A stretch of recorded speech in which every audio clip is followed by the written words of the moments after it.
Baik, bismillahirrahmanirrahim. Assalamualaikum warahmatullahi wabarakatuh. Alhamdulillahirabbil alamin. Allahumma shalli ala sayyidina Muhammad wa ala ali sayyidina Muhammad. Baik adik-adik sekalian, pada kesempatan kali ini, di pertemuan kita kali ini, kita akan membahas mengenai UJT dan UJF ya. Dalam mata kuliah kita ekonometrika. Oke, baik, untuk tidak berlama-lama langsung saja kita lihat pemaparannya ya. Kita mulai dari UJT dulu. Metode pengujian ini dikenal dengan UJT atau UJT student, karena UJT yang dikembangkan oleh William Seeley Gossett ini dalam artikel publikasinya ia menggunakan nama samaran, tidak mempublikasikan namanya secara langsung. Dalam hal ini William Seeley Gossett, jadi dia menulis dirinya sebagai student. Nah, William Seeley Gossett menganggap bahwa untuk sampel kecil, nilai Z dari distribusi normal itu tidak begitu cocok. Ya, ini materi kita yang sebelumnya ya, mencari nilai Z hitung dan Z tabel. Jadi menurut William Seeley Gossett ini menganggap bahwa sampel yang kecil, ukuran sampelnya kecil itu tidak begitu cocok kalau menggunakan nilai distribusi Z. Nah, oleh sebab itu dia kemudian mengembangkan distribusi lain yang mirip dengan distribusi normal yang dikenal dengan distribusi T-student. Oke, kita lanjut. Distribusi student ini berlaku baik untuk sampel kecil maupun sampel besar. Pada N lebih besar 30, distribusi T ini mendekati distribusi normal, dan pada N yang sangat besar, misalnya N sama dengan 10.000, nilai distribusi T sama persis dengan nilai distribusi normal. Pemakaian UJT ini, kita lanjut di sini ya. Pemakaian UJT ini bervariasi. Uji ini bisa digunakan untuk objek studi yang berpasangan dan juga bisa untuk objek studi yang tidak berpasangan. Nah, UJT dua arah atau berpasangan digunakan apabila peneliti tidak memiliki informasi mengenai arah kecenderungan dari karakteristik populasi yang sedang diamati. Jadi karakternya belum diketahui. Jadi kita kalau misalnya karakter daripada objek penelitian itu tidak kita ketahui, kita menggunakan uji berpasangan atau dua arah. Kalau kita ternyata lebih awal sudah memiliki informasi ini ya, sudah memiliki informasi mengenai arah kecenderungan dari karakteristik populasi yang sedang diamati, itu kita menggunakan satu arah. Misalnya rata-rata belanja siswa SMP kelas A misalnya sama dengan lebih besar dari 200.000 per bulan. Kemudian informasi yang lain, rata-rata belanja siswa SMP kelas A ternyata sekitar 200.000 per bulan. Nah, tadi kalau ada sekalian garis bawahi, lebih besar dari 200.000 dan sekitar 200.000. Kalau lebih besar dari 200.000 itu artinya kita sudah memiliki informasi lebih besar dari 200.000. Berarti kita harus menggunakan uji T satu arah. Kalau tadi informasi yang lain itu menjelaskan bahwa sekitar 200.000, berarti kita belum tahu apakah dia lebih besar dari 200.000 atau lebih kecil dari 200.000. Itu dia kita menggunakan UJT dua arah. Saya kira itu jelas ya. Nah, kita masuk ke dalam contohnya. Contoh UJT tidak berpasangan atau satu arah ya. Misalnya kita hendak menguji dua tempat kursus akuntansi perpajakan. Jadi ada tempat kursus akuntansi perpajakan, ini ada dua ya. Kita mau uji perolehan nilainya pada saat mengikuti USKP atau ujian seleksi konsultan pajak. Jadi kita mau lihat dari masing-masing alumni tempat kursus ini mana yang paling mantap. Pertama kita harus tentukan dulu hipotesisnya. Pertama hipotesis nolnya Y1 sama dengan Y2. Ingat ya, kalau hipotesis nol itu karakteristiknya ini sama dengan ini. Kalau hipotesis alternatif atau hipotesis 1 dia tidak sama dengan, sorry ya saya lupa ganti ininya. Ini hipotesis 1 ini. 1 ya, atau hipotesis alternatif HA. Begitu. Jadi hipotesis alternatifnya Y1 tidak sama dengan Y2. Nah, langkah kedua kita lihat hasil penelitian, hasil penelitiannya. Kita lihat tabelnya ya dulu.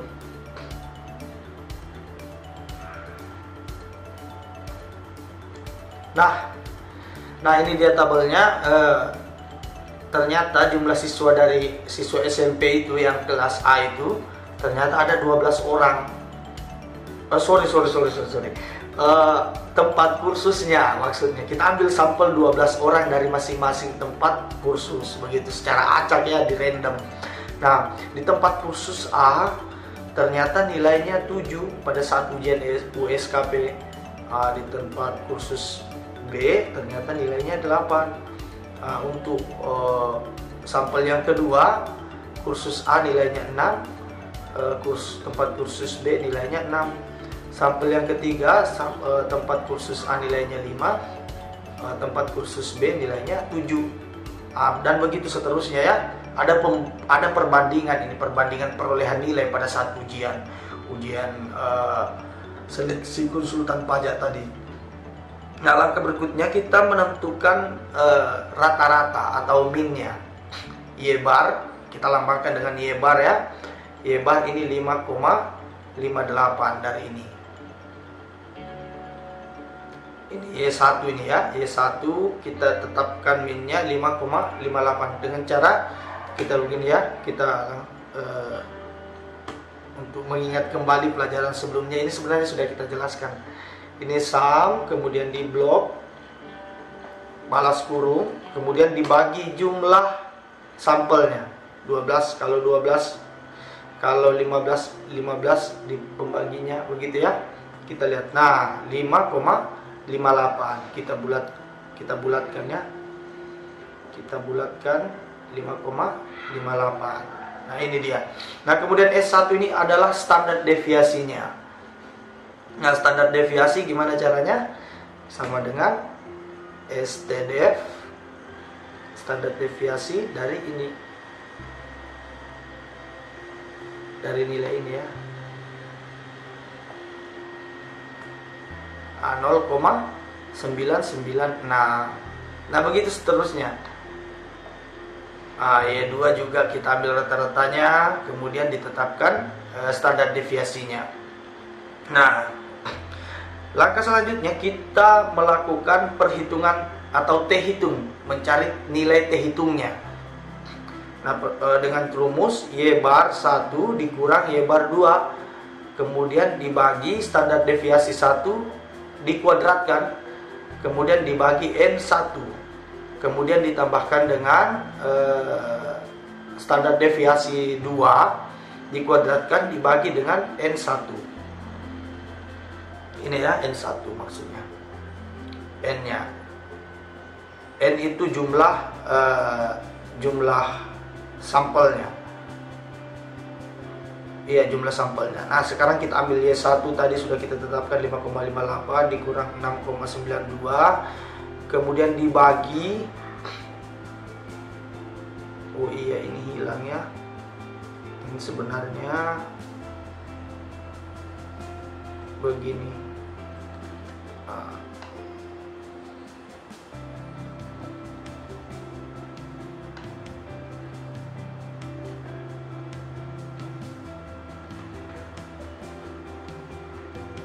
Begitu.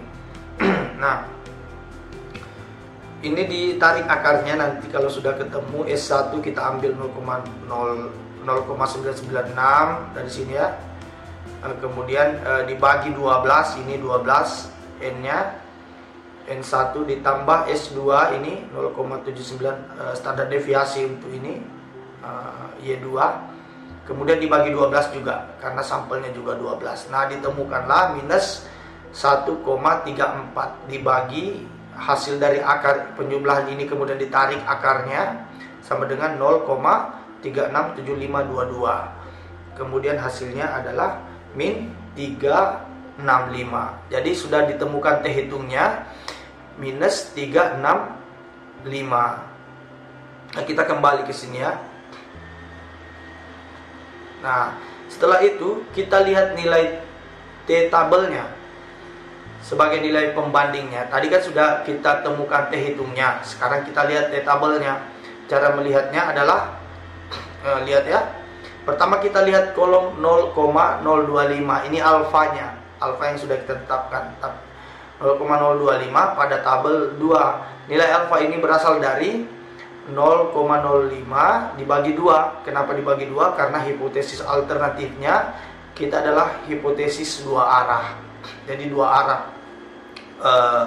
Maksudnya kecenderungannya belum diketahui, belum ada bayangan atas hipotesis duanya ini atau hipotesis alternatifnya. Kemudian kita lihat baris ke 22 di T tabel ini. T tabel. Kenapa 22? Nilai 22 ini berasal dari nilai degree of freedom atau derajat bebasnya, yaitu dengan cara N1 ditambah N2 dikurang 2. Itu rumusnya ya. Nilai N adalah jumlah ulangan, yaitu masing-masing 12. Jadi 12 ini N1 ditambah N2 juga 12, berarti sudah 24. 24 dikurang 2 sama dengan 22. Begitu. Nah, akhirnya kita peroleh nilai T tabelnya sama dengan 2,074. Kita contohkan ya. Di sini. Ini T tabelnya. Tadi berapa? 22. Kemudian 0,25. Berarti di sini ya 22. 2,07387. Jadi kalau dibulatkan bisa jadi 4 ya. 3 ini jadi 4. Ini sudah lebih dari 7. 2,074 begitu. Nah, kita lihat kembali di sana. Ini ya 2,074. Nah, sekarang tadi kita sudah lihat tabelnya. Nah, ini T hitungnya tadi sudah kita tetapkan minus 3,65. Kemudian T tabelnya setelah melihat tabelnya tadi sudah kita temukan 2,074. Nah, kriteria pengambilan kesimpulannya, H0 itu diterima jika T hitungnya lebih kecil dari T tabel. T hitungnya lebih kecil dari T tabel. Nah, itu H0-nya diterima. Kalau H0-nya ditolak alias menerima hipotesis alternatif jika T hitungnya lebih besar daripada T tabel. Begitu. Nah, karena kita lihat nilai T hitungnya 3,67 ini ya, 3,67, minusnya ini diabaikan saja, dan nilai T tabelnya 2,074, maka kita tolak H0. Karena kenapa H0-nya ditolak? Karena T hitungnya lebih besar dari T tabel ya. Nah, yaitu nilai yang diperoleh oleh peserta kursus di tempat A pada tes seleksi USKP tidak sama dengan perolehan nilai oleh peserta kursus di tempat B.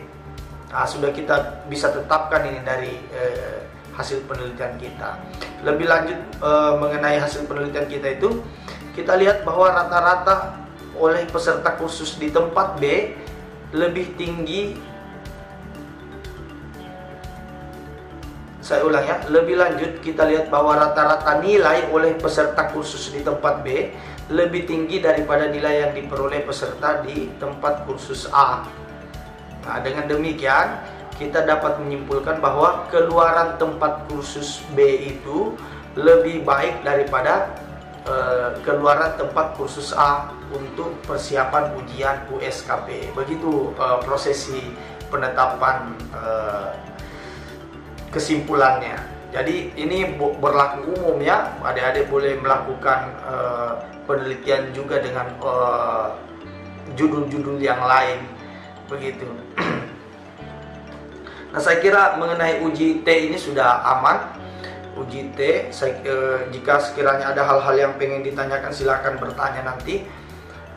Kita lanjutkan di uji T berpasangan. Tadi kan sudah uji T tidak berpasangan ya. Nah, ini kurang lebih sama, hanya kasusnya seperti tadi ya. Kalau uji T tidak berpasangan itu tidak berpasangan itu arahnya sudah diketahui. Kalau dia uji T yang berpasangan ini arah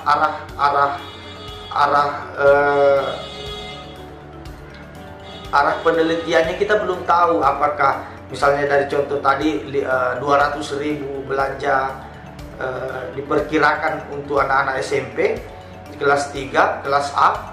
Nah, itu kita belum tahu apakah lebih dari 200.000 atau kurang dari 200.000. Nah, kita lihat contoh uji T berpasangan ya. Pertama kita tetapkan juga H0 sama dengan Y1 sama dengan Y2. Nah, hipotesis alternatifnya Y1 tidak sama dengan Y2. Jadi hipotesis pembanding itu selalu tidak sama dengan ya. Kalau hipotesis nolnya itu selalu sama dengan. Begitu lebih mudahnya, agar mudah diingat. Nah, kita lihat data hasil penelitiannya kembali. Ini kurang lebih sama ya. Nah, kita lihat hasil penelitiannya. Nilai kuliah online. Jadi tadi kita ini ya, kita baca dulu. Kita ingin menguji metode pembelajaran online terhadap tingkat penguasaan materi pengantar akuntansi pada mahasiswa prodi ekonomi syariah. Jadi kita pengen menguji pembelajaran online ini ceritanya ya. Kita lihat, ini dia data hasil penelitiannya ya. Nah, mahasiswa jumlahnya 15, hasil kuliah online ini, hasil kuliah offline ini. Kemudian kita analisis datanya. N-nya ini kita pindahkan saja dari sebelah, mata kuliah ya kita pindahkan juga. Jadi Y1 ya, Y1, Y2 ini. Kemudian ini ada perbedaan atau D ya, deviasinya. Ini selisih antara 75 ke 70, selisihnya 5. Ini dicari semua ya sampai ke bawah, kemudian ditotalkan. Kemudian nilai D ini dikuadratkan, 5 dikuadratkan 25 dan seterusnya ke bawah, kemudian ditotalkan juga. Nah, kemudian kita menuju ini ya, S kuadrat D atas D ini. Nah, pertama sigma D kuadrat ini ya, sigma D kuadrat 5200. Kemudian sigma D ini 230 dikuadratkan, kemudian dibagi N jumlah sampelnya ini, kemudian dibagi lagi N dikurang 1, 15 dikurang 1. Nah, hasilnya ini 5200 dikurang 1673,333 dibagi 14 ya, didapatkanlah S2D nya sama dengan 119,5238.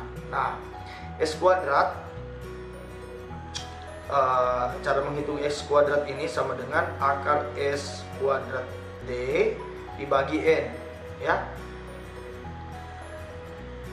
Nah, itu ya, S kuadrat N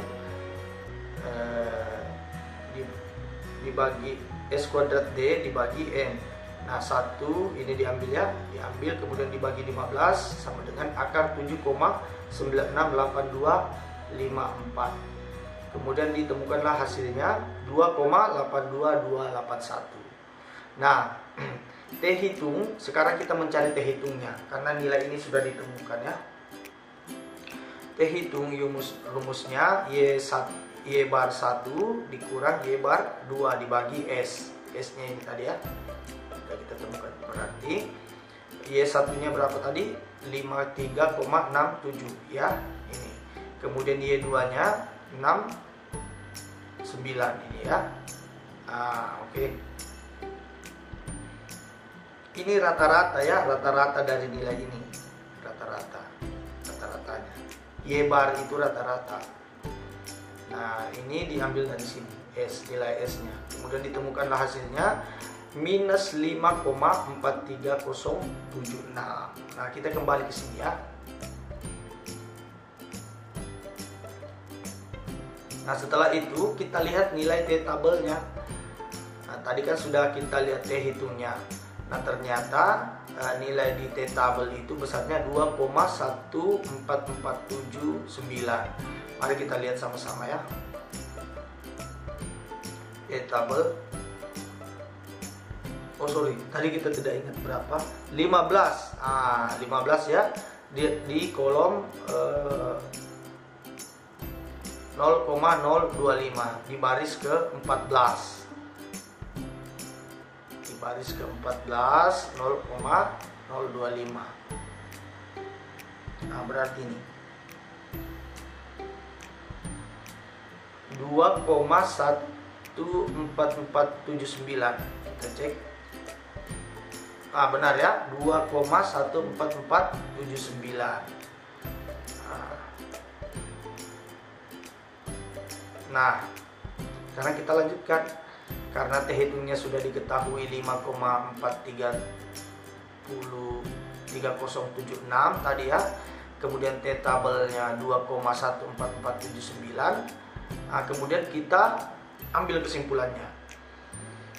Tadi ingat H0 diterima jika T hitungnya lebih kecil daripada T tabel.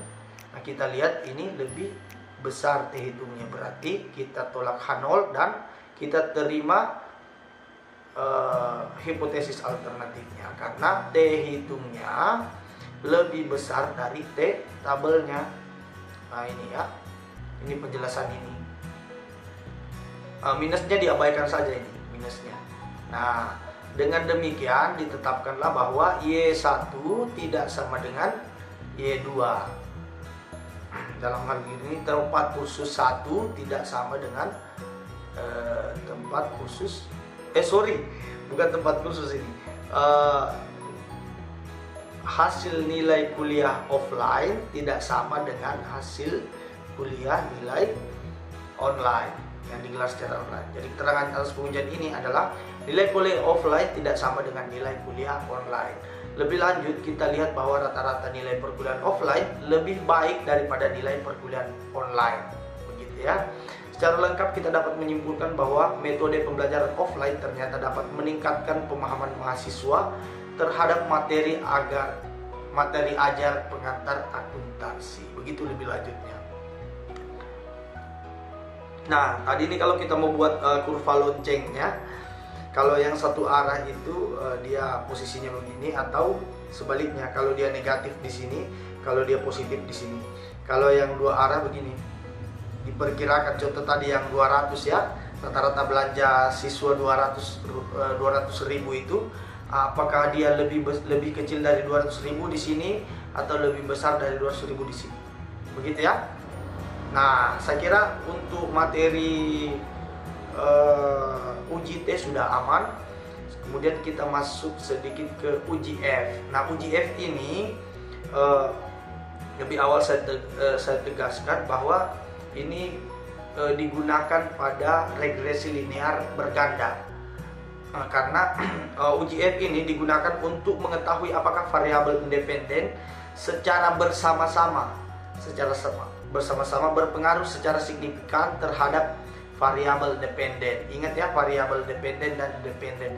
Kalau independen itu variabel bebas, variabel bebas atau variabel yang memberi pengaruh namun tidak mendapat pengaruh dari apapun.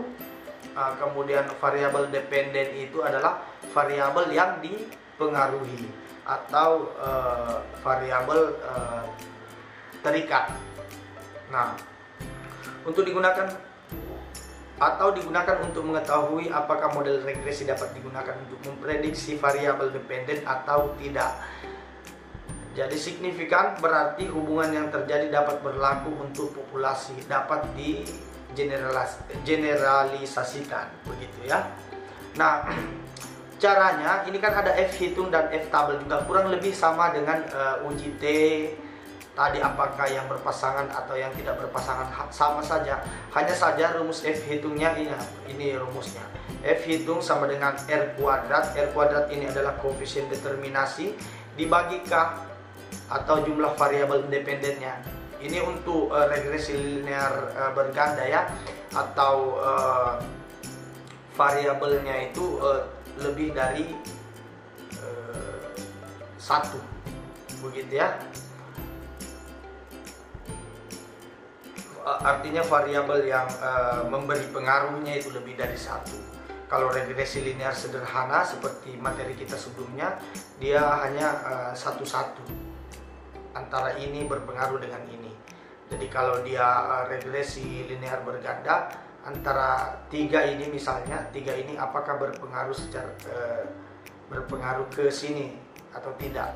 3 dibanding 1 berpengaruh. Begitu kalau dia regresi linear sederhana satu-satu saja, apakah ini berpengaruh dengan ini. Begitu perbedaannya.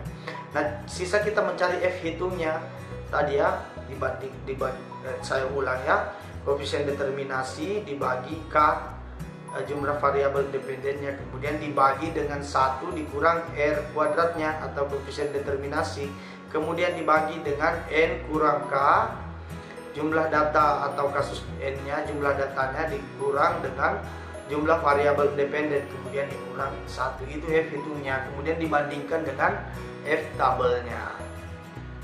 Nah, langkah selanjutnya tentu sama dengan hal yang telah kita lakukan di uji T tadi. Kita tentukan H0-nya dan hipotesis alternatifnya, kemudian taraf signifikansinya tadi 0,025, kemudian ini pakai 0,05 atau 5% ya. Nah, kemudian kita menentukan F hitungnya berapa. Setelah dihitung tadi, kemudian melihat F tabelnya, kita lihat F tabelnya, kemudian kita simpulkan. Nah, sama caranya ya keputusannya. Apabila F hitungnya lebih besar dari F tabel, berarti H0-nya ditolak dan menerima hipotesis alternatif. Begitu sebaliknya, sama dengan yang tadi ya. Nah, saya kira cukup materi kita tentang uji T dan uji F sudah kelar. Sampai jumpa di pertemuan selanjutnya. Mohon maaf bila ada salah dan khilaf. Pertanyaannya ingat saya tunggu di kolom komentar atau di grup kita ya. Oke, saya kira cukup. Minallahi musta'an wal hidayah. Assalamualaikum warahmatullahi wabarakatuh.